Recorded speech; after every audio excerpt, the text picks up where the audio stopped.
Hello mga boss, may bago na naman tayo ditong Toyota Hilux. 2012 model na siya. Ayan, bali tapos na siyang malinisan. Napaka-fresh na siyang tingnan and parang modelo na siya mga bossing. Ayan mga boss. And manual transmission lang to mga boss. And 4x2. And makinis na talaga siya mga bossing. So bali A-bar yan na siya. And so syempre lahat naman dito ng mga binibenta namin is good condition na, full power. Ayan, kahit yung mga headlights is makinis na.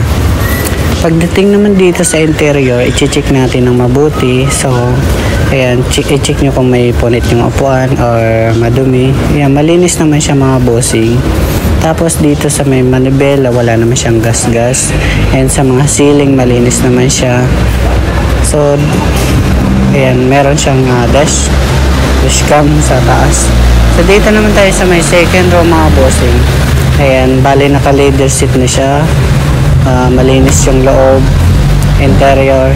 Kahit sa gulong mga boss is makapal pa naman siya, mga sabihin na natin mga 85%, nakamags pa rin naman siya mga boss. Para parehas lang naman yan, 17 yung size.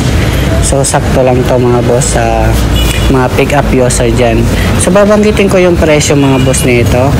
Ito mga boss ay nagkakalaga ng 580,000 sa cash, is 600,000 sa financing. Okay, so thank you po.